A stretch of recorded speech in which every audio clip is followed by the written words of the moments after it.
نحمده ونصلي على رسوله الکریم اما بعد السلام علیکم ورحمۃ اللہ وبرکاتہ۔ آج کا میرا موضوع سخن ہے کوکن کی خوبصورتی اور ممبئی گوا ہائی وے۔ کسی شاعر نے کشمیر کی خوبصورتی دیکھ کر بے ساختہ کہا تھا، اگر فردوس بر روئے زمیں است، اگر فردوس بر روئے زمیں است، ہمیں استو ہمیں استو ہمیں است۔ مجھے یقین ہے کہ شاعر اگر خطہ کوکن کی خوبصورتی کو بھی دیکھتا تو اس کے ذہن میں یہی خیال پیدا ہوتا۔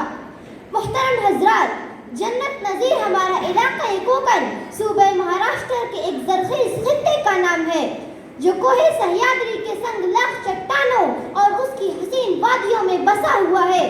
صوبہ مہاراشٹر کے 4 ساحلی اضلاع تھانہ، رائے گڑھ، رتناگیری اور سندھو درگ پر مشتمل وسیع و عریض علاقے کو کوکن کے نام سے موسوم کیا جاتا ہے۔ ملک عزیز ہندوستان کی سرزمین پر علاقہ کوکن کو اس اعتبار سے بھی ایک امتیاز حاصل ہے کہ اسلام کی روشنی سب سے پہلے اسی خطے میں پہنچی تھی۔ اسی وجہ سے کوکن کو باب الاسلام بھی کہا جاتا ہے۔ سامعین کرام، ایک جانب اگر کوکن کی بن کھاتی ندیاں اس کے حسن میں چار چاند لگاتی ہیں تو دوسری جانب اس کے دامن میں موجود صحابہ کرام رضی اللہ عنہم اجمعین اور بزرگان دین کی قبریں اس کے تقدس میں اضافہ کرتی ہیں۔ موسم باراں میں کوکن کی سرسبزی و شادابی ایسی دکھائی دیتی ہے جیسے کسی دلہن نے سرخ جوڑے کے بجائے سبز لباس زیب کن کر لیا ہو۔ کوکن یہاں کے خوبصورت جنگلات میں بے شمار قسم کے پھلدار، ادویاتی اور عمارتی لکڑیوں کے درخت پائے جاتے ہیں۔ کوکن کے میوے بڑے مشہور ہیں۔ پھلوں کا بادشاہ آم بہت لذیذ اور رسدار ہوتا ہے اور ہمارے رتناگیری ضلع کا ہاپس تو پوری دنیا میں پسند کیا جاتا ہے۔ رات کے اندھیرے میں پہاڑوں پر آباد چھوٹے چھوٹے گاؤں کوکن کے آسمان میں تاروں کا سا حسن پیدا کرتے ہیں۔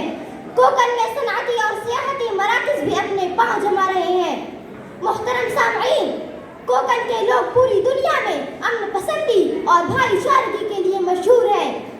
یہاں کی دیانتداری اور مہمان نوازی لائق تقلید ہے۔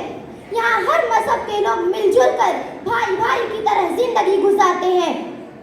حالیہ دنوں میں ممبئی گوا ہائی وے بھی کوکن کی خوبصورتی میں نمایاں کردار ادا کر رہا ہے۔